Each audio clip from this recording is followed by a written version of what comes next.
I always, when I was a kid and into my teens and into my 20s and 30s, sort of believed that there was some truth to it all. There were just too many similarities in the accounting of UFO sightings. And this was before the media embraced UFOs as a cultural pastime or as a kind of alternative religion. So you're talking about witnesses who were seeing things in Des Moines, Iowa, and reporting the same thing that they were seeing in Albuquerque, New Mexico. So I really believed in this whole UFO phenomenon. And I thought it was really, really interesting that we didn't have to journey to the stars to make our discoveries, but in fact, beings from other stars have journeyed to our planet.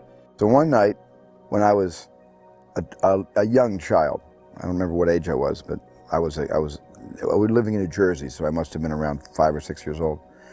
And my dad woke me up in the middle of the night, and I was really groggy. I remember my dad got me in the car. He said, "I have a surprise for you." And he drove me a while, and we drove to this field, and we got out of the car, and I kept saying, "Dad, what time is it?" And he kept saying, "It's the middle of the night." He didn't say what they said, it's the middle of the night. And there were all these people in this field, several dozen. And my dad brought a picnic blanket, and he put the blanket out on this grassy knoll, and we laid on the blanket, and we looked up at the sky. There was this fantastic meteor shower, like the Perseus meteor shower that we have sometimes. And I just remember looking up at the sky, and every 15 to 20 seconds, there was a fantastic of light across the sky. And I think that was my first introduction to the world beyond the earth. That probably first impregnated me with wanting to tell stories not of this world. I was very influenced by J. Allen Hynek because he was not looking at UFOs as science fiction, but he was looking at them as science speculation. And he was employed by the government for Project Blue Book for 20 years, investigating all of these UFO things that were so big in the 50s. In a nutshell, Hynek was a disbeliever who became a believer. He found the witness reports very credible, and he found so many similarities from so many portions of America as well as throughout the world that he became a convert to the fact that the government was hiding something and something was afoot. At the end of it, the government disbanded Project Blue Book and said no evidence of any kind, of any sort. And Dr. Hynek said, who was very much a skeptic and wanted to be a disbeliever because that was the scientific approach, Dr. Hynek said they had several hundred cases of absolutely unexplained UFOs. He didn't say what they were, he wasn't saying they were from outer space, but he said, we came across stuff, there was no possible way of debunking some of these things. It was unexplainable. So I met with him, and I used him, and I picked his brain, and he consulted with me. He's even in the movie in a snippet of a scene in the third act. And I owe a lot to his instilling in me a professional's point of view on this kind of field reporting. And he helped me make the movie more credible than it would have been without his existence. The term Close Encounter of the Third Kind is taken from Dr. Alan J. Hynek's book. He's who created the term Close Encounters. Well, a close encounter of the first kind is one is close, but nothing really happened. Close encounter of the first kind is visible contact with a UFO. Forget the shape and forget how fast it's going. It's something that you just can't explain. Close encounters of the second kind are those which leave a physical trace. Holes in the ground, Fern rings, broken tree branches, telephone lines down, animals disturbed. the stopping of car engines. Then the close encounters of the third kind are the most interesting of all. Close encounter of the third kind is really when you meet them. Well, I had a lot of scenarios for hanging a UFO story on. I mean, I had a lot of premises on which to hang the UFO mythology, and one of them, of course, was that it was a story about a police officer. Police officers make very credible witnesses, and when they say they've seen something, you tend to believe them. I mean, at one point, I even thought that the character should be a military person, a debunker working for Project Blue Book. But anytime I feel characters in a uniform, they're not who we are. We don't identify with people in uniform. Sometimes we admire them and want to be like them, like Tom Cruise in Top Gun, but we don't really relate to people in uniform as rank and file Americans. So I try to make this person as common as possible. I wanted to make it about me and about my parents and about friends I knew. I wanted to make it a very accessible story about the common everyday individual who has a sighting that overturns his life as he once knew it and throws his personal life, throws his family life into complete upheaval as he starts to become more and more obsessed with his experience. When I was shooting Jaws in Martha's Vineyard, in whatever year we were shooting that in, I guess that was in the early in 73 or 74, I told Richard the story of Close Encounters. We were all hanging out together during the making of Jaws, and he was telling us about this next project that he was going to do, and he had meetings occasionally with the writers and his other producing partners, I guess. And he one night told me this story. At the time, the story was about an army guy. The title wasn't Close Encounters in those days, but I told him I wanted to make a movie about, about UFOs. There were some mornings when I would accompany Stephen to his office and help him with the story of this next film. Still not thinking anything about my participating in it, until one day, I don't remember now exactly what happened, one day it became quickly or clearly evident to me that all of the thinking that Stephen had been doing about this character was wrong, and that I was going to guide him into the light as to what actor should play this role. And, it's funny, when you've got your guy right in front of you, sometimes you can't see your own hand in front of your face. And as Richard kept saying, I really want to play this character, please let me play this character, I tended to move on because I kept seeing him as the ichthyologist, Hooper in Jaws, and I couldn't see beyond the character that he was playing for me in the current production. So I looked in other directions, and I remember my first choice was Steve McQueen. I remember calling Steve McQueen on the phone. I'd never met him before, and I called him and introduced myself to him, and I said, I'm making this UFO movie, I'd love you to play the lead, would you read the script? And he was very cool about it. He said, I certainly would. So I sent him over the script, and then through his agent, he asked to meet with me. And I went to meet with Steve McQueen in Trancas, California, where he had a house. And he wanted to meet me at a bar called the Doom Room. I've never been to a bar in my life. It was the first bar I'd ever really gone into. And I remember he tried to break up a kind of fisticuffs in the bar and almost got involved himself. And I think only because I was there, he didn't get involved. But we talked about it for a while, and eventually he said to me something that I'll never forget. He said, I've decided I can't play this character. And I thought I had him, because I even had 3 beers to his 14. You know what I'm saying? I was drinking the best I could. I don't drink. I mean, alcohol to me, half a glass of wine, I get a little ditzy. But Steve finally told me he couldn't play the character, and I said, why? He said, because I can't cry on film. I've never been able to cry on film. This character, the way you have in your script, it even says he walks up and he turns, looks at his family, and he cries as he goes onto the mothership. And I said, okay, I'll cut out the crying. I'll cut out the crying part. He said, no. He said, the crying broke my heart. The crying actually almost made me cry reading the script.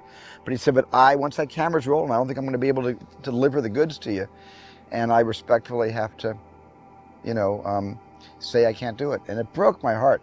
But we became kind of friends after that, so I got something out of the experience. I got to know him and who I truly admired, an actor and a physical actor, and also thought a very emotional actor who I had always admired and never gotten to know, and I got to know him a little bit, and that was a privilege.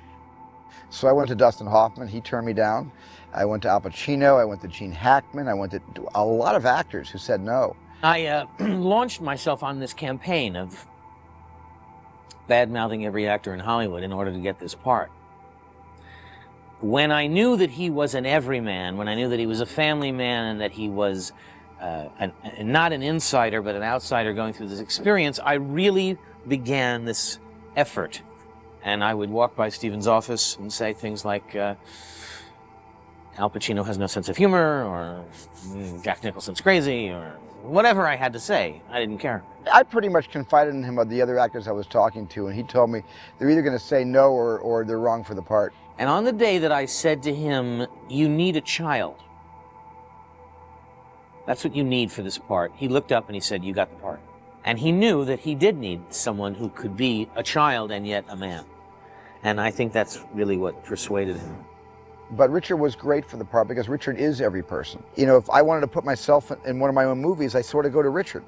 I felt that I was the ichthyologist in Jaws, and Richard played me in that, and I felt that I was Neri in Close Encounters, and Richard played me in that, and I also felt that I was the character in Always, and Richard played me in that also. I'm not saying that I'm the actor trying to throw myself in these roles, but when I identify with a character, I'd like to find someone that that thinks like me and jokes around like me. And Richard and I have been such good friends for so many years, and we are in such agreement on so many things about just life and politics and raising families and things like this. And I mean, to me, it's an honor that he steps into roles that I identify closer to than other parts. I don't cast him in, right? I perhaps don't identify with that role as much. The biggest reason, aside from wanting to work with Steven again, was that I felt, as did everybody, we all felt that this particular project had a noble agenda. This was a big idea that Steven was talking about. It wasn't just a sci-fi movie, and it wasn't just about monsters from the id, and it wasn't this. It was that we are not only not alone, but that we have relatively little to fear. People don't realize, or it's hard for people to remember, that Close Encounters was truly the first cultural, iconic moment that said, calm down, we're okay, they can be our friends. That really was a huge statement, and I, along with lots of other people, wanted to participate in it.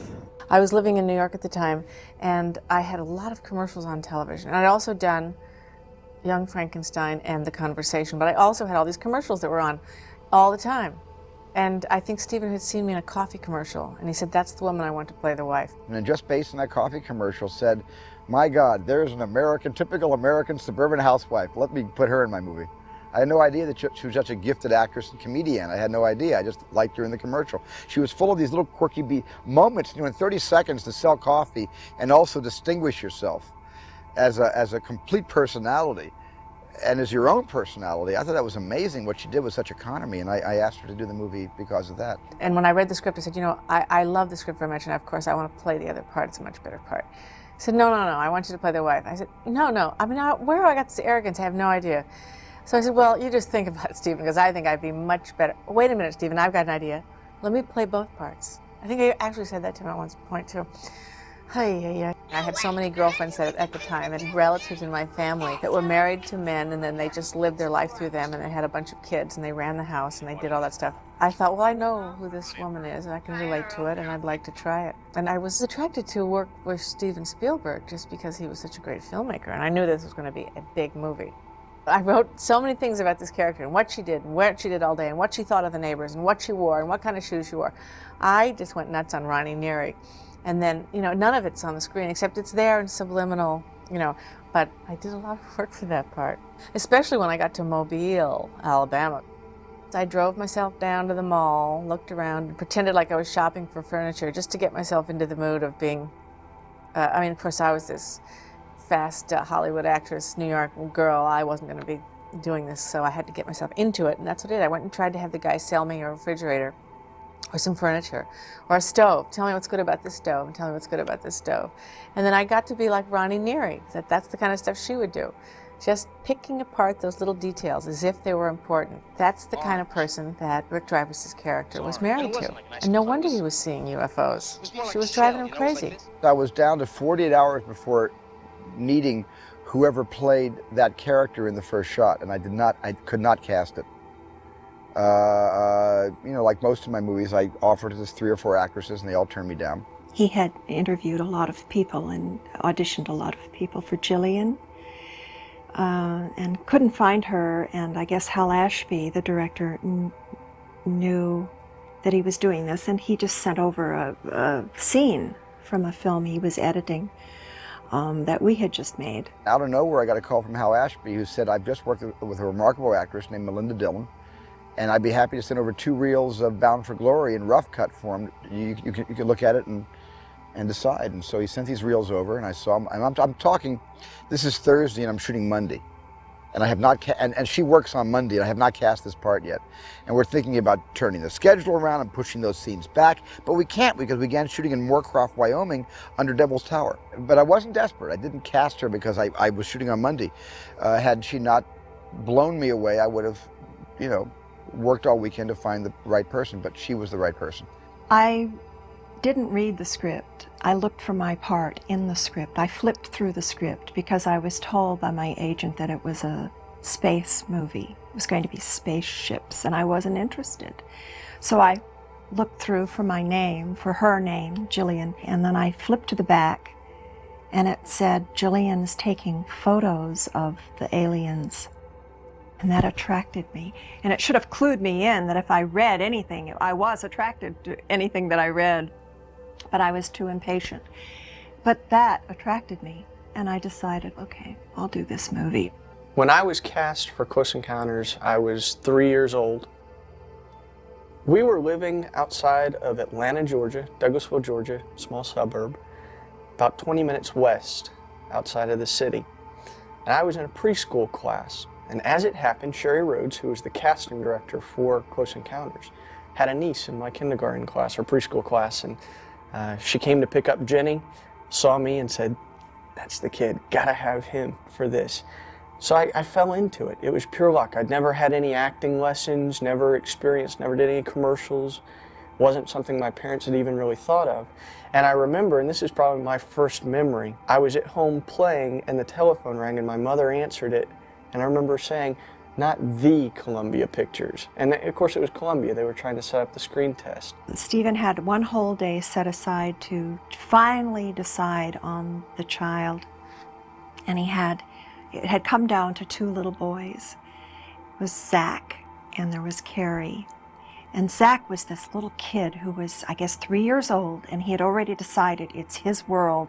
He's going to go out there and take it. And he was this rough and tumble. He wouldn't do anything Stephen said, and he wouldn't mind his mother.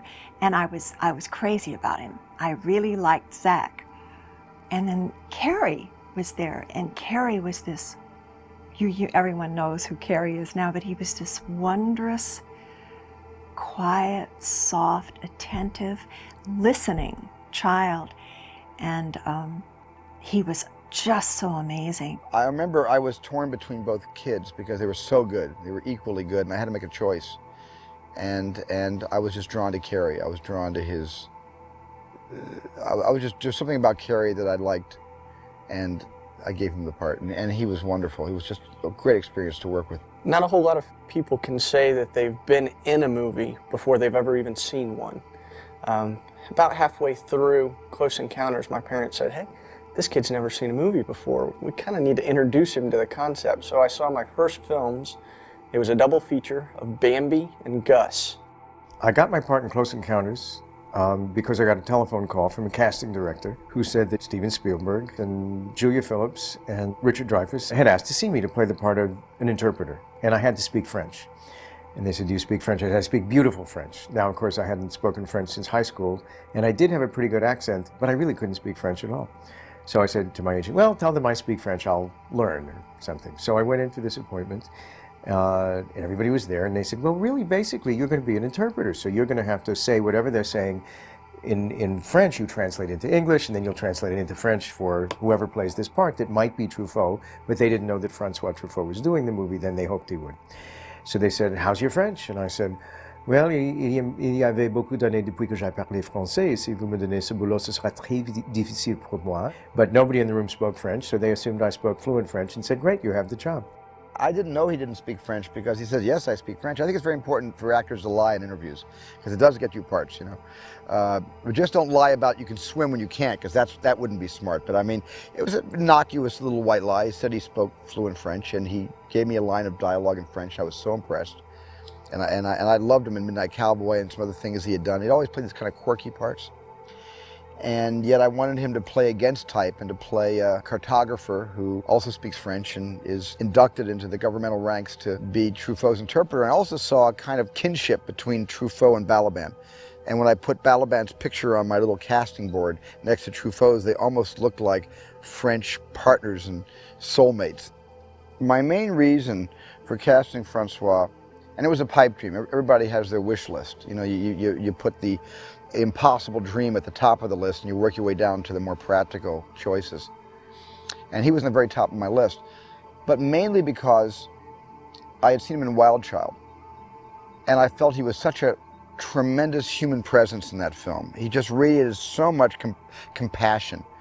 And I felt that rather than putting the face of government on this movie, the face of bureaucracy on the characters that were on the government side, I wanted to put the image of government on all the vehicles and all the bureaucracy. But I wanted the face that led the way to be extremely charitable and kind and optimistic. And Truffaut came into my mind like a snap of a finger. And I remember calling him and getting him on the phone in Paris, and through his assistant who spoke English, he interpreted for us. I asked him if he would read my script that I had written myself, and he was impressed with the fact that I had written the script myself and I was going to direct it because he's written so many of his own scripts. And he said, yes, please send it to me, which was in English, by the way. And I sent him the script, and 3 days later I got a telegram where he said, please send somebody over so I can talk about my wardrobe. That was sort of contained in the telegram. That was the way he said yes. I remember being told one day that François Truffaut was going to play the part of the doctor. And the whole movie took a notch up, you know. Steven took a notch up. The studio took a notch up because he was so, and is so, extraordinary a figure. It said something amazing and reconfirming about our attitude of what Close Encounters was all about. If Close Encounters just a science fiction movie, François Truffaut never would have done that. But he also recognized the noble ambition of that film. That's why he said yes. I think that François Truffaut, for the mass market audience in the United States, was not well known because French films in French have never had an easy time of it, and they're always art films, basically.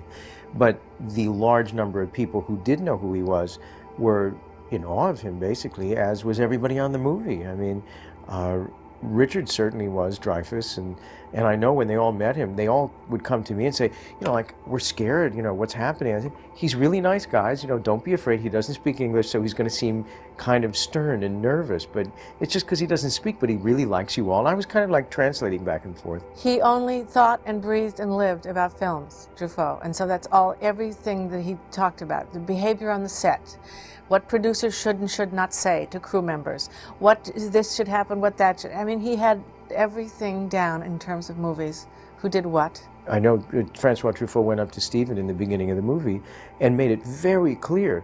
He said, you know, I'm here to be an actor in this movie. I'm not a director. You just tell me what to do, sir, and I'll do anything you say.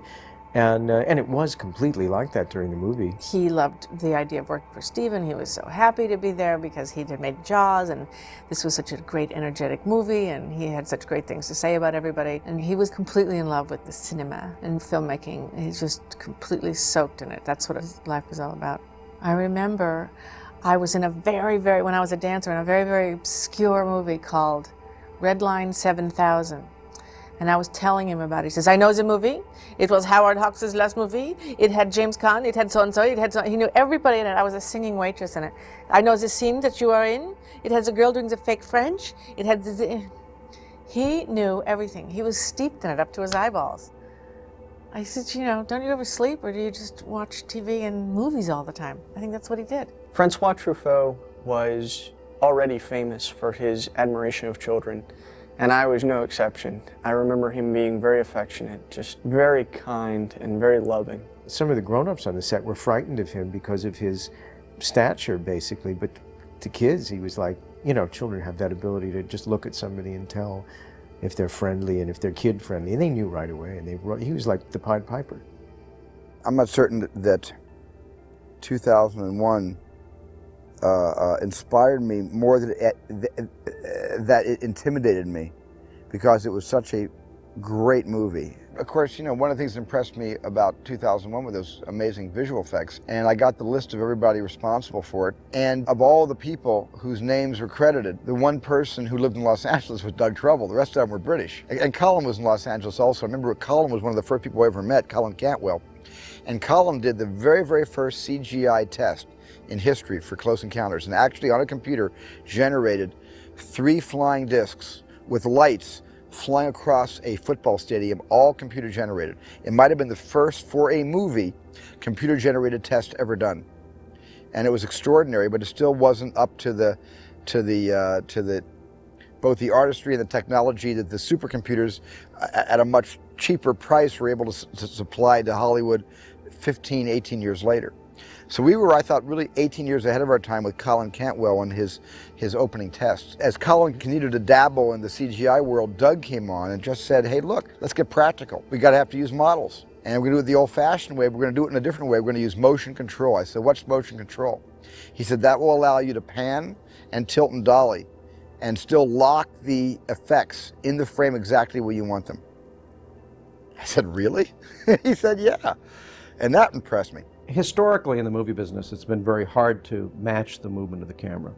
So most often in any kind of a matte shot or composite shot of a foreground and background, the camera would be locked off. It simply wouldn't move. Then things would line up. Close Encounters was the first film ever to use a digital live-action recording system. We had what's called shaft encoders, which are a digital signal generating device on each handle of the camera, as well as on the dolly track. Any motion that the camera made, including focus changes, were digitally recorded on a cassette tape. And then that tape could be loaded back into the computer and used to control the motion of the camera one frame at a time during miniature photography. You'd see a lot of shots where the camera's panning 180 degrees and François Truffaut walks out onto the threshold, and then there's 3 flying saucers hovering out there. Obviously those saucers were added later, but we were able to exactly match the motion of the camera. Every time you duplicate a piece of film, it degrades in quality. It gets more grainy, it gets more contrasty, and it loses quality. So since the bulk of this movie, Close Encounters, was being shot in 35mm anamorphic, if you shot the visual effects in 35 anamorphic and then duplicated them, the visual effect shots would be lower quality and you would see increased grain on every effect shot. You compensate for that by shooting in a larger format, 65mm in this case, which is almost triple the amount of film size. Stephen and Columbia were willing to shoot all the visual effects for Close Encounters in 65mm. So that we did all of our optical effects, all the matte paintings, miniatures, tank shots and stuff in 65, combined them optically in 65mm, made a final composite in 65mm, and then made a one-step anamorphic reduction print from that. It was a marvelous relationship actually between Doug and myself and Stephen. Many effects we didn't know how we were going to do. That's why we needed so many tests to shoot. And certain things worked, certain things didn't work. Things sometimes are so complicated that, everything had to be sketched out. And we had, I don't know, hundreds and hundreds of sketches.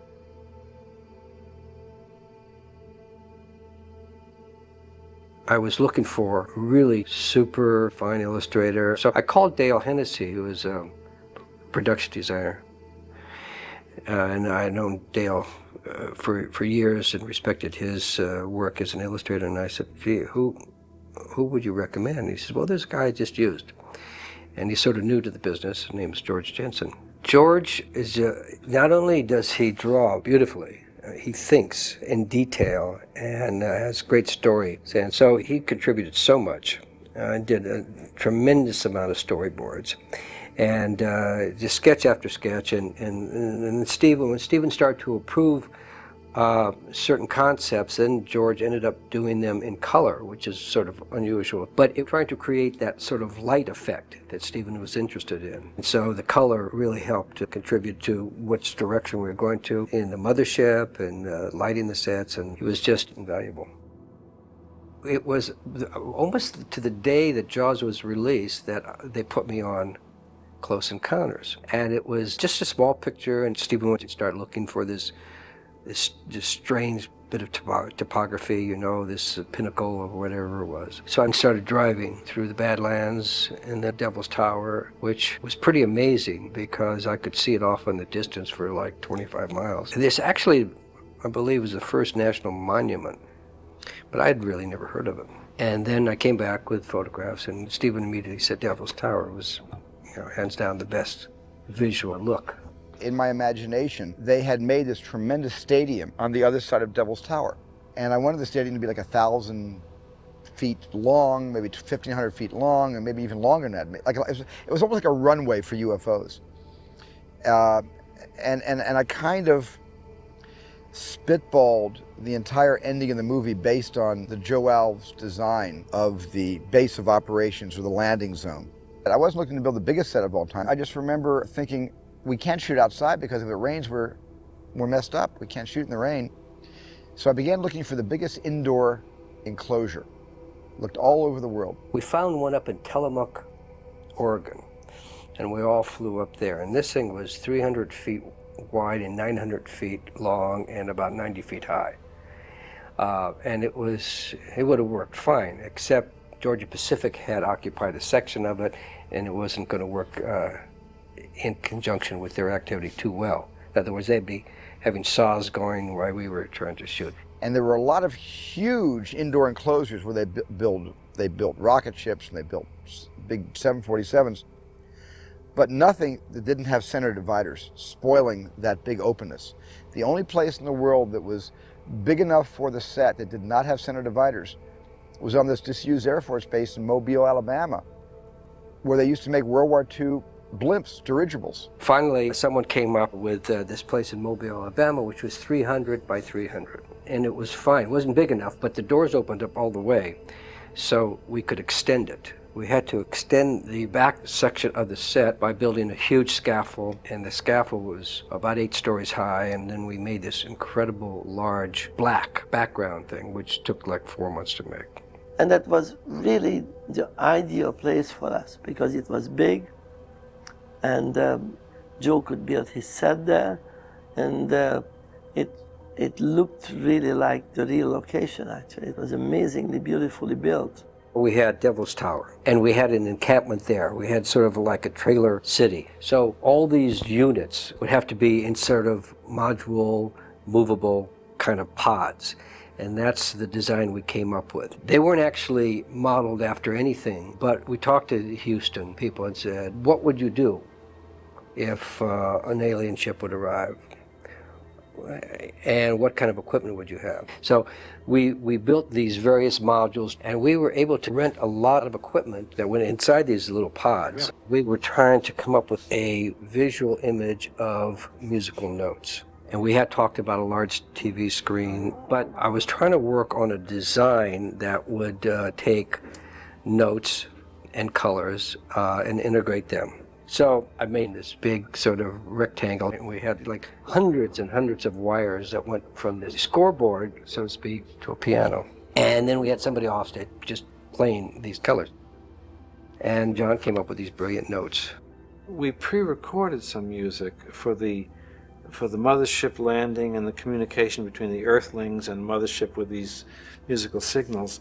So before I saw a script or any film or anything, maybe as much as a year before, we went into the studio at Fox Studios, I remember very well, to record on synthesizers and keyboards the sequence of signals to be filmed in the following year. On Close Encounters, it was very important that John become a major character because music was the actual avenue of communication. That's exactly how they communicated. They communicated through lights, colors, and music. That's what I written in the script. I don't know where that came from, but I just thought it'd be really cool to have aliens and humans communicating by what reaches us quicker than anything, which is the passion of music. Stephen kept saying it must be 5 notes. And I remember saying to him that if I could make it 7 notes or 8 notes. And I somehow felt that 7 notes would have been too much of a melody. But 5 notes somehow, just intuitively, I felt 5 notes is more of a hello, 7 notes is more of a hello. You know, I didn't want a song or an opera, I just wanted a greeting. To write a melody for 5 notes seemed harder to me than if I could have 7, 8, or 9 notes. I could do better, I thought, said I to Stephen. And he said, no, it shouldn't even be a melody. It should be more like somebody pushes a doorbell, like Avon calling, you know, ding dong. It's not a melody, it's not even a phrase, it's just musical intervals. And so John went through dozens, if not hundreds, of permutations trying to find the 5 notes that pleased us. I thought we'd exhausted everything, maybe 300 examples of the 5-note variations within the scale. And Stephen said, no, there must be more. I will call a mathematician friend, ask him how many 5-note combinations within the 12-note scale that we have can be created. How many 5 within 12? So the chap rang us back an hour or so later, and he said approximately 134,000 something or other. I mean, we had barely begun to explore what could be done with 5 notes. So finally, in exasperation, we chose the little da da da da, or the one that we have, which is one on my list. I put a circle around it. The next day, we come back and I play some more. He said, play me the one with the circle. We go back to that thing. And we kept coming back. Finally said, well, I guess that's it. You know, must be the best we can have. Now, of course, it's very familiar. Steven Spielberg always related to me. You know, I was the first child that he had really worked with, and he kind of adopted me. My mom tells the story that at one point he asked her to give me up. He's like, just give him to me. But he was my pal. He always explained things to me. There's an old Hollywood saying, never work with children, never work with animals. Well, you can't communicate with animals, so I understand that, but you can communicate with children, and I think that's one of Steven Spielberg's gifts. He communicates well with children. He was 3.5 years old when he made the movie, and he responded to visual aids more than anything else. He responded to, I would bring gift boxes to the set with a toy inside, and I would slowly unwrap the gift, telling him all along this was a present I had bought for him while the cameras were rolling. And I put the gift on the stepladder, so it would be as if he was looking up at the colors coming from the clouds down toward his farmhouse. And so as he's staring up, what he's really looking at, and the reason he's smiling like that is his eyes are salivating. I am kind of torturously unfolding this gift wrapping, undoing the bow one ribbon at a time and taking down the sides of the gift wrapping until a little toy car came out. And at one point in the movie, he actually says, toys, toys, because I brought toys out for him. And of course, at the end of the take, you got to keep the toys. And Steven always would pull me aside and he'd lay things out. He never tried to shock me or surprise me. It was always, let me explain it to you so you don't get scared. The one time Steven did not keep me informed was when I come into the kitchen and everything is spread out on the floor.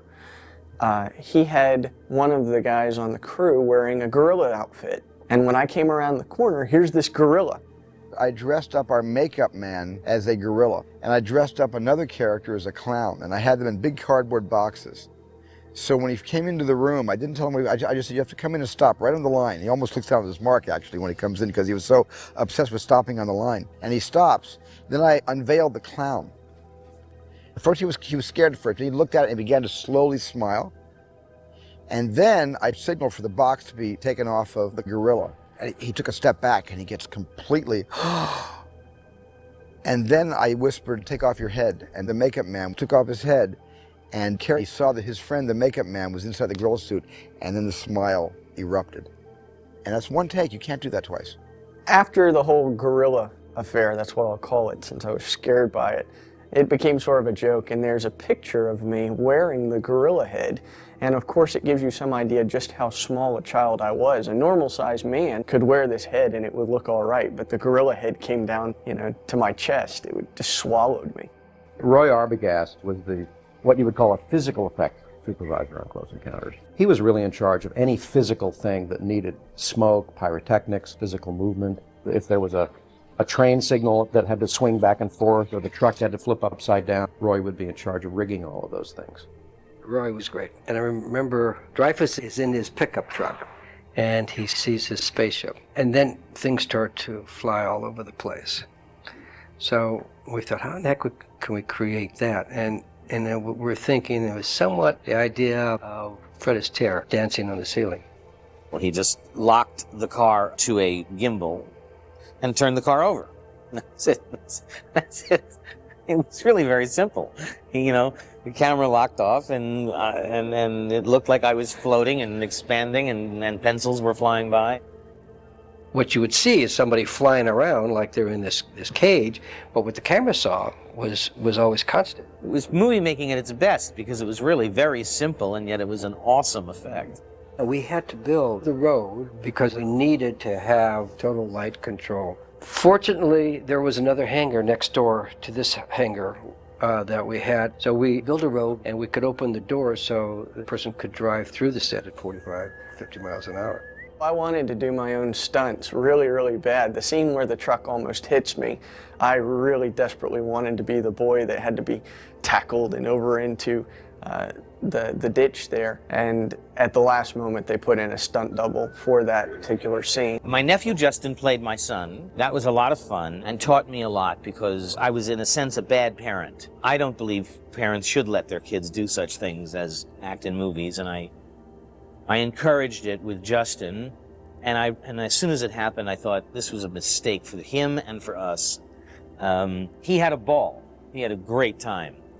But I didn't know whether I was his uncle or whether I was his boss or whether I was his colleague, and it was confusing for me. I loved working with those three kids. We did some improvising with them, and I remember the little girl, we did the scene around the table eating dinner, and he was piling up the mashed potatoes, and one of the lines I had to say was, "Come on, everyone, eat your dinner." I said, "Come on, sweetheart, eat your mashed potatoes." "I can't, there's a dead fly in it." She said that, so Stephen left it in. The fake tower that Dreyfuss built. We wanted something that was really imposing. So I built that at the hangar, and we took it out to location, and we couldn't get it in the house because it was too big. So I had to cut it, start cutting it, slicing it, and moving it in, and then reconstructing it. Fortunately, it was out of styrofoam and stuff and clay. So, but it was, it's like building a boat in the basement. That it was one of those kind of things.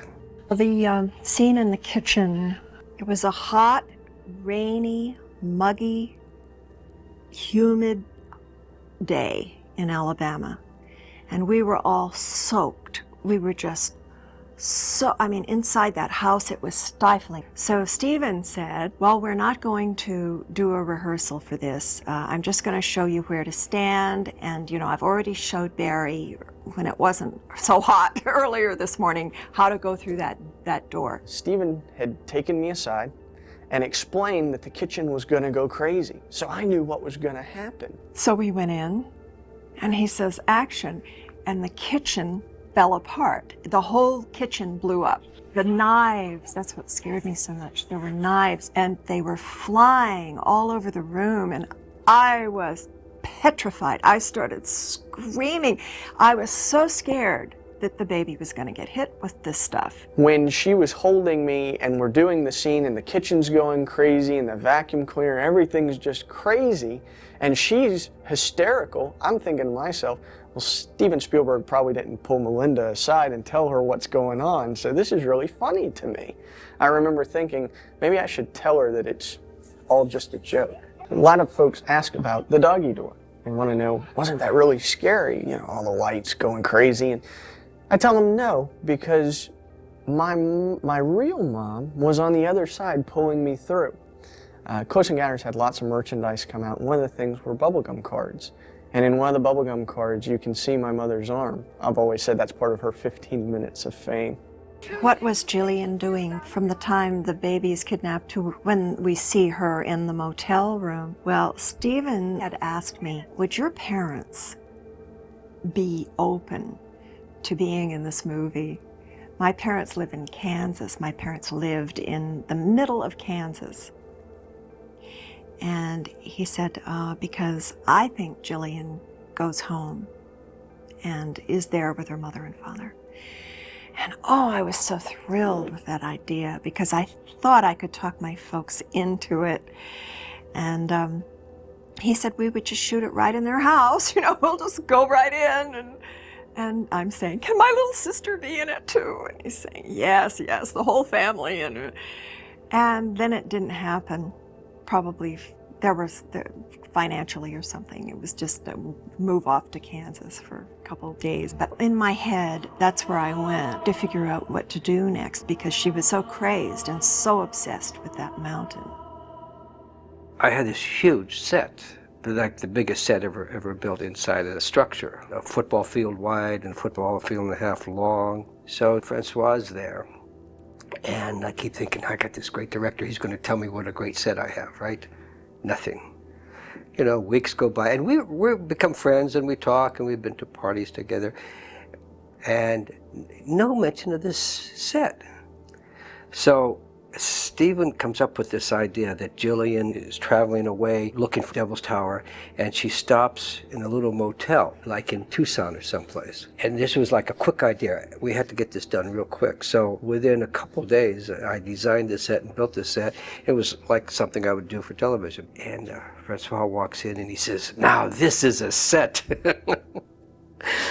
Because of the way his movies, he makes these small, French movies, and this was sort of like a real sort of personal kind of set, and the other one was just beyond his thinking. For me, Truffaut is the most personal filmmaker whose work I've ever seen. I wish I could have seen him work. I never had the opportunity. The way he was able to see me work. I think he laughed a lot watching me work because my style of working is so unlike his style of working, and I think he was very amused by my way of working. Well, the funny thing about Truffaut, he came into the editing room once, and he said, "Gee, I'd like to see, where your trims are and everything." So I showed him the trims, and he was astounded. He said, "My God, you've got enough trims for 4 movies." So evidently his movies, he didn't shoot a lot of coverage, but we had a lot of coverage on this show, and he was amazed at all the footage that we had. But he was so sweet, a wonderful individual, and he respected Steve and he respected the editing process. And he was seemed like a very wonderful individual, very real in the show. François Truffaut really did not want to be laughed at when he spoke English, so he would practice, and I tried to give him whatever little pointers I could give him, but it made him nervous, as it would. He didn't want to appear to be a fool. I think that's really why he didn't like speaking English. He probably could a little bit more, but people made fun of him when he did it. So one day he had the line, "They belong here more than we," and he practiced, and he practiced, and he practiced, and he said, "They belong here more than we." And I think Stephen came up to me later on and said, "What's he saying?" And I said, "He's saying his dialogue. They belong here more than we." And they said, "Oh, we thought he was speaking French. We didn't realize it was English." He said that over and over again. "They belong here more than we." It was very cute, though. He was trying to speak English, and he wasn't happy about not being able to master it, but it's okay. He could speak. I mean, he could communicate. And they actually thought that François had been saying, "They belong here, Mozambique," is what they thought he was saying. And they had T-shirts made up. "They belong here, Mozambique," were made up and people wore them, which I must say Truffaut thought it was funny. He was very jolly about the whole thing. Truffaut had a line in the end of the movie. He had to say, "Einstein was right." Now, they weren't shooting this particular thing for 5 or 6 months in the future, but we talked about it in the beginning, and he was very worried about it. And he said, "It's kind of a strange line to say, and I don't know that my character would say it, and is it a joke? Is it serious? I don't know. I'm kind of worried about it." And he kind of fixated on this thing as the months rolled by. And finally he said, "I don't know if I should agree to say it. Maybe Stephen would rewrite it. I don't know. It's like kind of strange." He was really worried about this scene, specifically that line. Months and months went by. And then I didn't see him that day. And then I saw him at the end of the day at dinner. And he said, "Well, I think I've learned something." I said, "What? Tell me." And he said, "Well, my line, Einstein was right." I said, "Yeah." He said, "Well, I've been fixating on this for 6 months. We had the scene today. We did a read-through of it." And Stephen said, "François, don't say that line. I'm going to have him say it over there." He said, "Instead of being relieved, all I could think of was, he gave somebody else my line." He said, "It's the only thing I could think of during this thing." He said, "I think I know what it's like to be an actor now. I think I have a real insight into this thing that actors go through." It had never occurred to him, some of the pluses and minuses of acting, and how you approach a role, given the circumstances of having no other obligations. I would imagine that he could probably come away from that experience with an enhanced respect for film acting, and at the same time, a degraded respect for film acting. We were in this huge airplane hangar in Mobile, Alabama, where the temperature was 120 degrees, and we had weeks and weeks and weeks of standing around and pointing up at the sky and pretending things were there, and we were so hot. And if you had to be encased in any of those modules where they were the scientists, which I was occasionally, it could be 140 degrees in those things. In fact, I'm not sure if it was a rumor, but the hangar was so big and it was so hot around the lights, but it was cooler towards the top. There was a rumor that it could start to rain at any point. The conditions that we worked under ranged from fun to frightening. And part of the shoot was a simple nightmare. We had these incredible storms. I mean, we would have these unbelievable summer storms. I mean, lightning, if you've been in the South, you know what I'm talking about. And I heard this crack of thunder, and I walked deep into the set, and suddenly a little pinhole of light appeared, and then it got bigger, and then it just exploded. And the entire south half of the hangar, while we were shooting, we're looking over there going, "Look, look." Suddenly, the hangar blew off. I mean, literally the entire side of this thing, I don't know, 95 feet high, 150 feet wide, just went flying off into the air, exposing us to the elements. And it just blew the set apart. which was pretty sad, and which made us then go into a night orbit where we had to shoot everything at night until we could repair that. Stephen had so many ideas, and he had these ideas of these little cubes, like just little light cubes is what they were. And they preceded the aliens, and they would sort of look around, sort of to check things out. And so with these streams of little cubicles that flew around and sort of childlike, you know, played around the cameraman and the various scientific little cubicles and stuff. And they were just these delightful things. It was like square Tinkerbell dust. And so there were cuboid tests photographed, and then there were a few live action shots done where we rigged these little square boxes that were little wireframe boxes with very bright light bulbs inside with plastic scrim on them, and rigged them in wires for what was going to be just some of the coverage and close-ups in that sequence. And even I was photographed as one of the technicians in a little cameo. But none of us could ever figure out how to make that sequence work. It would definitely require today's level of sophistication of computer graphics. It would be easy to do it today. Then it was not possible. Stephen said to me at one point, no matter how high the budget of a movie, you always leave that day wishing you had gotten 3 more shots and wishing you could have fixed one shot or another shot. And at one point at the end, when we were shooting the spaceship with the loud noises, there's a sequence in which a window blows out, a huge sugar glass window. It's like 4 feet by 8 feet. And they weren't going to do it at all, because if you did it once, you had to have like 5 pieces of glass, because you had to do it a number of times, shot from different angles. What if it didn't go well the first time? And I heard this little whispering on the side. And it turned out later on that Stephen said it was so important to him that have that insert of the glass breaking to signify the power of the sound, that Stephen had gone over and negotiated that he personally was going to pay for those pieces of glass. But it mattered so much to him, and he knew how important it was, and he did use that shot in the movie. I remember specifically coming down the mothership, and that's another common question. What was the mothership like? And I'm like, well, not a whole lot to it. You know, that was later on, that's special effects. To me, it was an embarrassing situation because I had to wear ballet slippers walking down on this piece of glass in order to keep myself from falling. And to a 4-year-old male child, wearing ballet slippers is just, you know, it's not a cool thing to do. For the very last sequence where I've come off of the spaceship and I'm with my mom, Melinda Dillon, and he said, Carrie, you need to pretend for me now that you're never going to see your friends again. They're all going away. Well, I didn't understand that he wanted me to pretend. I'd been on this movie set for like 3 months. I had not seen my childhood friends from home, and I misunderstood him and thought, I'm never going to see all my childhood buddies again. I got very upset. So when we started the scene, I started to cry, which made Melinda Dillon start to cry, which made everybody on the set start to cry. It was a very pure moment. And from the scenes, I earned a nickname, One Take Carrie. Because he was so spontaneous, you couldn't have a take 2. So most of Carrie's shots are take 1. Almost all of Carrie's stuff in the movie is take 1. And Stephen had a shirt made for me that said One Take Carrie, because a lot of the things that you see in the film were the first or second take that Steven Spielberg set up for us to do. I had a lot of pre-production time and a good year on the project before we started shooting. So I was sort of messing around with a lot of different concepts, and the alien certainly was one. And I made some sketches, naive little sketches of 2 little creatures based on articles that I read on how people saw these little things.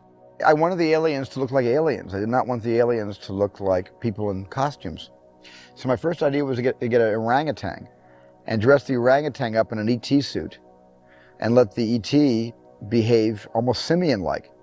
So we actually got a spandex suit and dressed this orangutan up in this bodysuit and then put this head on. And then I also thought it'd be interesting to put him on roller skates and push him off of a mylar ramp so he'd come down like he's floating. Well, it all went wrong. We had a couple cameras set up for the test. For one thing, the first image was you saw the handler bringing out the orangutan, and then you saw the orangutan running back and jumping into the handler's arms. And it got to be almost like a taffy pull, with the orangutan being shoved out by human hands. And the minute the guy tried to let go, the orangutan would turn and grab onto the hand, and then climb up to the body off camera, and then 4 hands would push the orangutan out. The orangutan would grab onto 2 of those 4 hands and grab back onto a body. They finally got this thing on roller skates by pushing him out. He went like this, First thing he did was he grabbed his head and ripped it off and threw his head away. Then he went roller skating backwards down the ramp, and I realized in about 5 minutes that that wasn't going to work. So Plan B. Plan B was to do marionettes. I was going to marionette 70 aliens and have 70 puppeteers on scaffolding above. There was one test that needed to be directed and shot on the stage of some puppets. And it involved trying to solve what the lighting would be like and how the puppets would move and what frame weight we'd shoot at, et cetera, et cetera. And so I shot a test of that very lanky, thin puppet that comes out and sort of hovers out and puts his arms up. It was just a wire-hung puppet. But this was before the age of wire removal, digital wire removal, and unless you could light it, so none of those wires showed up, there was no way to get rid of the wires. And I did a test on that, and no matter how they lit it, they'd have to go below all the wires. We were going to have big arcs. We had almost 80 arcs on that in that dirigible hangar. There was no way you can gobo 60 puppeteers with like 500 strings, and that was just impossible. You could almost project visually how that wouldn't, be workable. So I threw that out, and my last idea was to actually have little girls, because they move differently than little boys, much more gracefully, in costume. And we just tried to reshape the configuration of their bodies a bit so they wouldn't look too human, and that's what it wound up being. And also by backlighting it and letting the camera flirt with the aliens and the aliens flirt with the camera. And Steven decided that when we shot the aliens to really not show them too much. We shot them in silhouettes, and we shot them with a lot of lights, overexposing them. So he just wanted to create shapes and a mystery about them rather than really showing them. We had different pools of the kids who were playing the extraterrestrials, and a lot of them dropped out because they started working months and months before the actual sequence. Susan Heldfond was the movement coach. She was wonderful. She really was a dancer, and she was able to train all of these little girls, there were about 60 or 70 of them, how to move and how to walk, and she did a wonderful job making almost like a dance troupe. The extraterrestrials were supposed to, and this never really worked out, they were supposed to move very, very quickly. Now, they were going to shoot the extraterrestrials at a lower speed so that it would appear that the action was all speeded up. So the extraterrestrials, to accentuate this, they were all supposed to shuffle their feet and move their hands like this and move really jumpy. Then when the film was speeded up, they would be so fast, they would be like flies buzzing around. They would be so exciting. Well, in the meantime, they simultaneously trained a bunch of mimes who were pretending to be technicians, American, from Earth technicians. So the mimes would run over to see the extraterrestrials in slow motion, so that when the camera was sped up, they would get to be correct, and the extraterrestrials who were going like this, fast hands, fast feet, they'd yell, they would get even faster, and it would all be this perfect blend. But of course, you can't really deal with human motion that way. So there's no real way to slow yourself down so that you all speed up correctly. And some were on wires, they flew, they twirled around. It was very complicated. They worked for months and months. They couldn't use any of that stuff. I remember we shot a lot of different things that failed. A lot of different versions of the extraterrestrials that ultimately didn't work out, and then there was one where I was supposed to kind of enter this anti-gravity thing and go floating up, and it didn't really work because they didn't know how to do it. When the little alien comes out at the end, the star alien that we get to actually, or Truffaut gets to actually do the thing to, and they look and they smile, and it's a very sweet scene. They were doing it at that point with one of the young ballet students coming out in their alien costume and doing their best to make the sign and to communicate with Truffaut. But it didn't really look that convincing. I mean, one of the problems I remember was that the rubber hands were just these rubber hands with long fingers. And when it went like this, you could kind of see the rubber crinkling up at the edges, and it was kind of hard to do, and the facial expressions weren't so great. So later on, when the movie was finished, we all came back months and months later on a stage in Los Angeles at Columbia, and we redid it with a wonderful, very articulated puppet that Carlo Rambaldi built that could do millions of things and was probably a forerunner to E.T. in some way, the way he worked, the way he moved, his great facial expressions, so you could really get close and cut back and forth between Truffaut and this great little E.T. that really didn't resemble the other E.T.s at all. It was like barely related to them, but it sure worked well. I wanted to show that because we live on a planet where there's so many different races and colors and cultures on this world, I wanted to show that on the alien world there were also different races. So there was the race of the long, willowy Giacometti aliens, and then there was the race of the short, bulbous head aliens, and there was the race of the very skinny, almost ascetic alien. I wanted to show that, like here, there are different races there. The name of the book that I will never write is Stephen, Have They Figured Out Yet What I'm Looking Up in Awe At? Because throughout the movie, Stephen hadn't figured out what it was that we were looking at. The UFOs were done almost entirely after the principal photography was finished, because we just couldn't be in two places at the same time. But the preparation for the UFOs was all being built. We were outfitting a warehouse in Marina del Rey. But it really wasn't until after principal photography was finished that we were able to get serious about being there all day, every day, and start shooting these effects.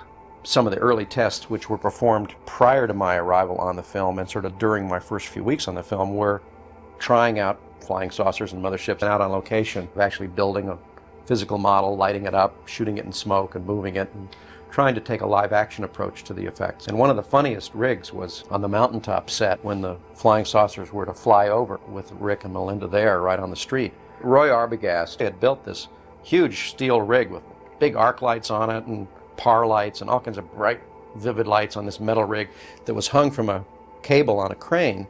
And the crane, which was behind the set, had to move this arm over the set. And Rick Dreyfuss and Melinda were all going to duck, when it went over.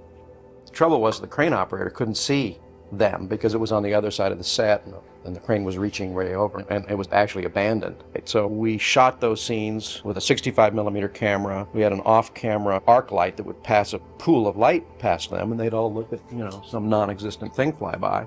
And everybody was keeping their fingers crossed because we hadn't shot one working saucer at that time.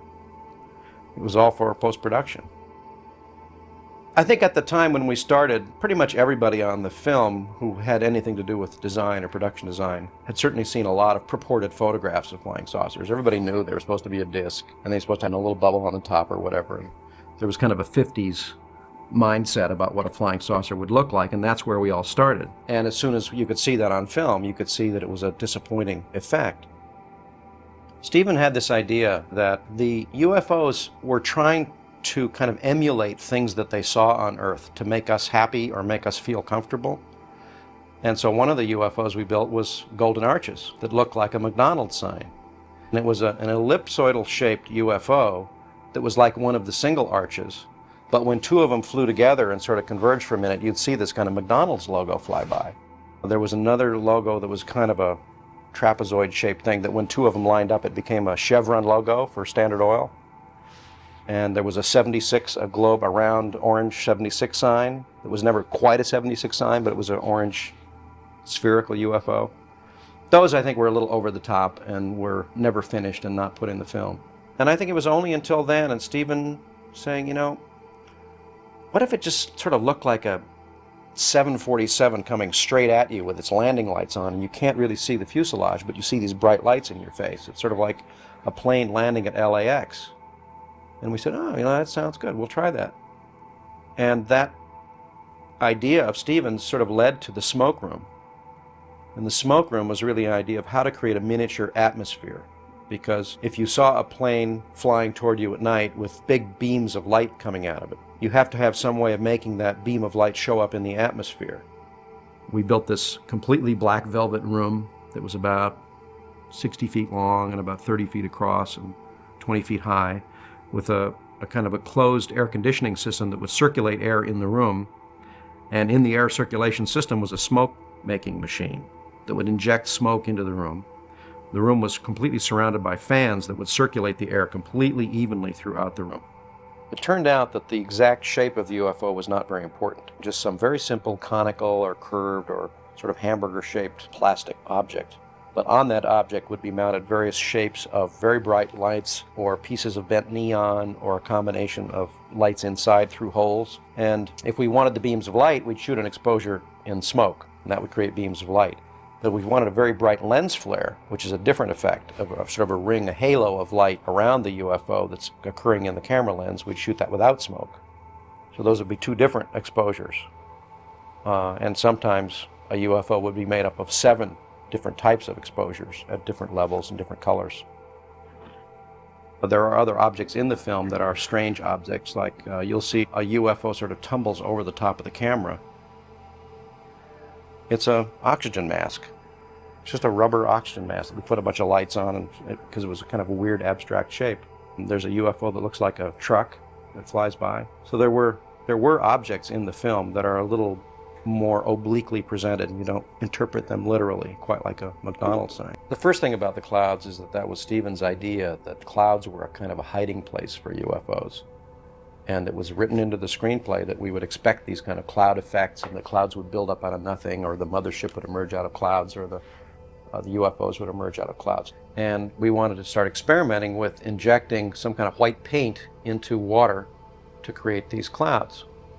And the real breakthrough came when Scott Squires thought up this great concept for the clouds, which was to have a tank half full of salt water and the top half full of fresh water, so that there'd be a difference in specific gravity between the top and the bottom half that would be invisible to the camera, but would allow you to put paint into the fresh water, which would billow out like clouds, but it would perform that kind of flat bottom atmospheric effect you get with clouds when clouds don't come below a certain altitude.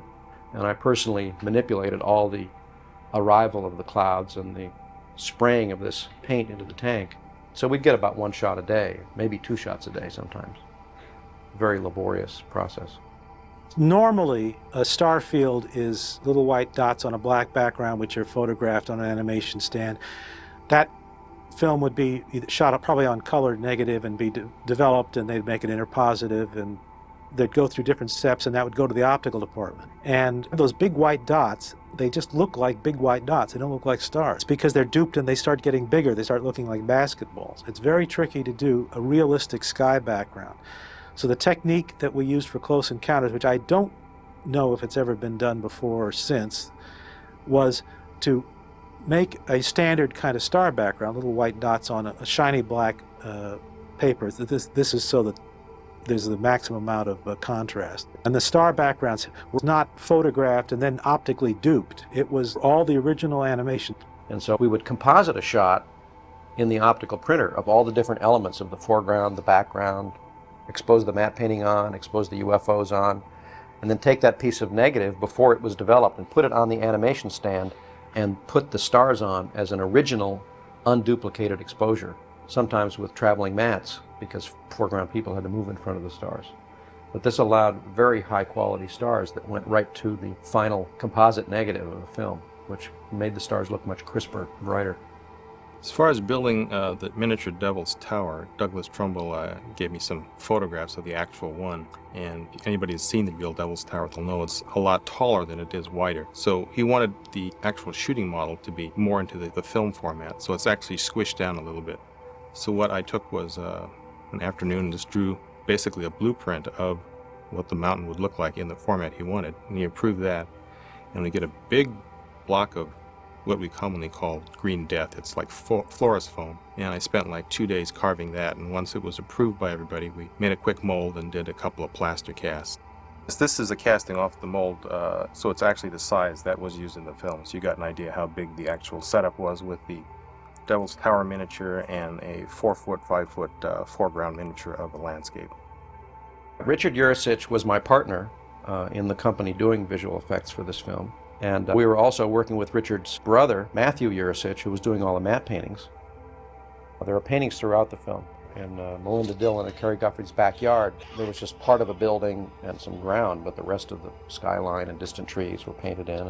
And virtually all the exterior scenes of the landing pad, where you're seeing the base of operations, which was shot indoors in an airplane hangar in Mobile, Alabama, all those rocks that go out beyond it and the trees and the distant horizon and the sky was all painted. Matthew did all those matte paintings.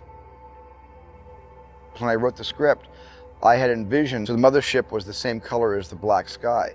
So you just saw a kind of weird triangled shape because there was a hole in the heavens where the mothership was moving and blanking out all the stars. And I held on to that concept for a long time, did many paintings of it, and I think George Jensen did some actual drawings of it and paintings of it in color. But then what happened was when I was shooting the scene in outside Bombay, India, with Truffaut, Lance Hendrickson, and Bob Balaban, where everybody points to the sky and says, "Ugh," Every day on the way back from location at night, I would pass this huge oil refinery with like 10,000, 50-watt bulbs everywhere and tubes and pipes. And it was just so complicated and so industrial that I thought, rather than romancing the mothership with a piece of mystery blotting out the stars, why not let the mothership be this huge, city in the sky that goes from place to place? And all I really did was I gave Ralph McQuarrie the concept of this oil refinery that I had seen, and maybe the lights of the San Fernando Valley, upside down. Stephen had seen work that I'd done for Star Wars. I was a production illustrator on Star Wars. He apparently had passed this oil refinery and it sort of clicked with him. So I started with that premise, and they said, well, just go ahead and make a painting based on what we discussed, if I recall it right. And I went home and spent a day and a half or two making this rendering, which showed pretty much what we see in the film. After we saw the Ralph McQuarrie sketch, I went to the back room and we started putting together this little mothership right here. And it was just made out of pieces of wood and wire. And once we made it, we just said, well, Doug, you want to show this to somebody and see if it looks good? And he and Stephen got together and they wound up saying, well, this looks pretty good. Let's just go sort of with this design, incorporating with Ralph McQuarrie's design aspects. And this was like the springboard for the final version of the mothership. It was a funny concept because one of the designs was a huge disc-shaped object on one side of it, kind of a bowl-shaped thing, out of which would come this trapezoid-shaped object.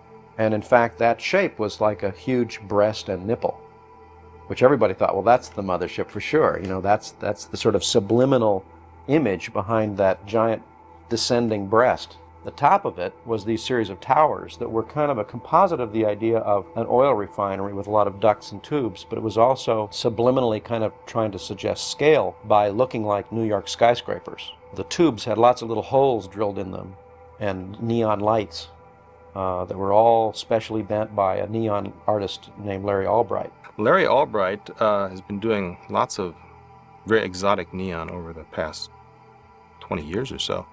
He custom bent all the neon that goes into the little so-called cigar tubes that are drilled with little holes all over them. Contrary to public belief, they're not cigar tubes. They're actually different diameter aluminum tubes that everybody, when they didn't have anything to do, even Stephen was out there drilling holes in them. I was involved with photographing the mothership. Greg Jean and his model crew had made it, and Doug Trumbull was setting up the shots. Richard Yursich was making sure all the stuff was together at the right place at the right time. Stephen would come in and lay each shot out as we were doing them, put the camera in the right place, figure the start point and the stop point on it. And then it would be up to me and Scott Squires, who'd be there all day long, setting it up and shooting a pass. Then at nighttime, Hoyt Yateman would come in and sit there for 12 hours at night and make sure that it ran okay during the night. And Scott and I would come in again in the morning and finish the shot out. Most of the shots took a day and a half or 2 days to shoot. The mothership, essentially, we shot two of them. There was the underbelly of the mothership that was probably about 5 feet across, and that's the one that has the light patterns on it. The other model was the entire mothership that was a little bit smaller than that. It was big. I mean, the thing weighed hundreds of pounds probably, and everything was held up by 2-inch pipe that was practically sandbagged to the floor so that nothing would fall over. Everything had to be repeatable. And, when you get in a weight like that, you bump into something, the thing is just going to really be knocked, and it's, we had to be very, very careful walking around it. And then we were shooting in smoke all the time, too. We had a separate room over to the side that Scott Squires, who was my assistant at the time, and I would be in that was air conditioned, and we would walk out into the smoke probably every 10 minutes. Literally, we could not even see where the camera was sometimes, and we'd walk out to where the camera was, feel our way, and look and see that the smoke level was still consistent, that nothing had burned out in the model, that everything was still moving forward. And then we'd walk back, feel our way back into the little smoke room where we were free of smoke, and wait until we'd go out like 10 minutes later to see how it was doing. So we shot all the underbelly shots first. And part of the light effects you saw on the underbelly were moire patterns that were projected through a bright, like a front projector unit on the ground that was all motor controlled, with slots in it, and as the slots sort of moved and light came through it, it changed this pattern. And we would do multiple exposures of that, so we saw this incredible pattern dancing around on the underbelly. And then after that was finished, we shot the rest of the ship where you're sort of back and you're looking at the whole mothership. And it was mainly shot in smoke so that you could just barely see the shape of it, but you saw the light illuminating from all the different points. What would have been certainly expected was the curtains of sky parting, big cumulus clouds opening up and revealing in very theatrical fashion the mothership. But somehow I felt it was much more mysterious to have the mothership come out of the ground and rise up behind Devil's Tower. And you know, a choice like that has no intellect behind it. It's just an image you get in your brain, and it's agreeable to you, and you say, that's the picture I want to put in the movie. It only falls apart when you start to intellectualize it, because of course it's too big. What did it do, dig a hole in the ground and come out of a hole? Of course not, but it was just an image I had in my mind that I really wanted to get on film, and I really have not spent a lot of time questioning those decisions. By having the mothership rise up from behind Devil's Tower rather than descend from the sky, Devil's Tower was a way of giving you the sense of scale. So when you pull back to a wide shot, you say, oh my God, the mothership is actually bigger than the mountain. That's what told you how big it was. There's a shot in the film that's a tight shot on the mothership when it's rising up, and we were looking for interesting parts for these close-ups that could go, you know, moving by in the frame that might be nice to look at. And we found an angle that looked really good, and as we were dressing it, Greg, Jean, and I, we thought about, well, why don't we put a little R2-D2 up there, upside down, hanging in there. But not to make it too obvious, we won't light him up, but we'll light the area behind him so you'll see his silhouette. Bob Swarth, who was in charge of all the stars and the animation and flat art, actually animated these slots of blue light or red light or green light that synchronized with the music, which all had to be performed ahead of time by John Williams in order for us to have the music cues. I was given a music track that just had the tuba sounds on it, and we just made up a cue sheet of every single sound, and then I worked out the lighting cues on the mothership. I knew what the kind of colors they were using on the light board because I had seen that footage. But as I recall, nobody told me what colors to use for anything. I just did what I felt, you know, would work. And it all sunk up correctly, was all cut in, worked beautifully. As the sequence was wrapping up, suddenly we found out that Stephen wanted the end credits to be over the mothership. So I got a chance to design some of the shots. And it was really looking for interesting parts of the frame that the mothership might be and how big the ship might be in the frame. Whether it was going to be small up in the corner, whether it was going to be big moving through. I mean, that was really a lot of fun. That was more of the type of work I'd done in Star Wars where I could sort of design shots and we could use them in the film. And the room we had was too small to actually get the camera back very far, even with the widest angle lens. So we got one of those convex mirrors and sort of put it in one corner of the room and looked into that at the mothership. So it made the mothership look like it was 150 feet away instead of like 30 feet away because it was reflected in this dome. So we managed to get a couple of shots that way. So we had to do a lot of stuff like that. And it was hard, again, because this thing weighed 100 or 200 pounds. The camera gear alone had to weigh 100 pounds. The tracks that the cameras were on weighed at least 100 or 200 pounds. It was very hard to move any of the gear around. And that's one of the things that I don't miss about the old special effects was the weight and the difficulty in moving things around. Now that we do most of the stuff computer generated, the stuff doesn't weigh anything. So and you can put the camera wherever you want. This is my first movie with Stephen. We lived in the same house in Mobile, Alabama, and I had my editing room at the house. So I'd roll out of bed and go to work, and then, you know, it was right there. I'd have to waste 2 or 3 hours traveling. So he was accessible each evening. We'd run over material, and he'd give me his thoughts, and it was just a wonderful, wonderful experience that way. It was really that simple. That's the first special effects picture I've ever done. What was funny about it, we had to cut reactions to something we didn't see. You have a piece of leader, and people would be reacting to it. They'd be reacting to nothing that we would see, but you would key off those reactions. I'd cut in the reactions and gauge how long they should be. And then we sort of figured out how long the shot should be. A lot of the show was that way. The problem we had with the whole last scene with the ETs, we had all this footage. I mean, thousands of, I wouldn't doubt if we had over 100,000 feet. And we took the rolls and laid it out in the carpet throughout the whole apartment. We had rows and rows of dailies that we've never seen. And what we started doing, we started running every roll. Very patiently, we took notes on every roll of dailies. And then off those copious notes, Steve would say, look, I like this shot, I like that shot, try to do it in this order, try to see what you could do to build it. It's something I had done before, that kind of technique, just the flash cuts. So we were able to use the footage without revealing too much. But it was weird about the show. We got so paranoid after a while. We'd run outside and we'd see a cloud. And we'd say, gee, let's get this picture done before the mothership comes down. You started really believing this stuff.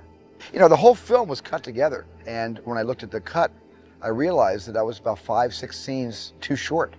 Not the movie was too short, but there were scenes that just didn't give me enough mystery, enough, wow. There was just not enough wow in the beginning.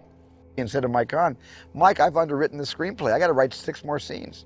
I went ahead, wrote 6 more scenes, got Bill Fraker to photograph them for me. We went out and we shot them.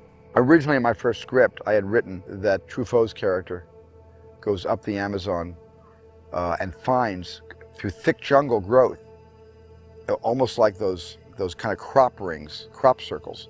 And inside each crop circle is one of those torpedo bombers from Flight 19 that mysteriously disappeared over the Bermuda Triangle right after World War II. And we couldn't afford to do it. It was too much money to go to the Amazon, to go to South America to shoot that whole thing. And I just thought maybe we could just make it cheaper by getting rid of the Amazon, but keeping the Flight 19 and doing it out in the California desert with big wind machines kicking up a huge dust storm. And then I also shot the whole scene, getting the big globe out of the room, rolling it down the hallway and discovering the coordinates of latitude and longitude. That wasn't really in the script as detailed as what I went out and shot. We reshot some inserts of the screws coming up. And we were able to intercut that, and it gave it a lot of energy. And the same thing with the material in the fireplace. You structure it out, mount it together, see if it works, and make adjustments. The most fun for me is making changes and adjusting and making it better. I think that there's something about Stephen movies that require almost that the music be a partner in the narrative, and that it either follows the story or leads the story or describes the story. Probably all 3 functions, as we go through the film. Most of John's scores are characters in films. He's like, always the 7th or 8th character. If in a 7-character movie, he's like the 8th character. Stephen is a dream for a composer because he embraces music. He wants it, needs it, appreciates it, and doesn't feel that he's failed in a particular scene if we have to bring the orchestra into the scene. He's very happy. And if I say it has to be a bigger orchestra, we have to have voices for this, he loves that. It's part of the spectacle, part of the theater, I guess, of what filmmaking is for him. But the music of Close Encounters could be divided into 2 technical groups, if you like. One is a kind of romantic area, one side of it, where the notes are recognizable as notes and have tonal harmonies.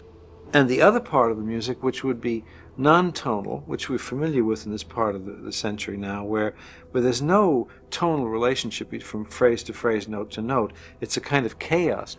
And the film demanded both of those approaches, one on top of the other. One scene very tonal, very literal, very concrete, and the other music totally abstract and disassociated in the way the intervals are connected to each other. The whole end of the movie, the whole scene about meet and greet and communication and then deliverance and exultate,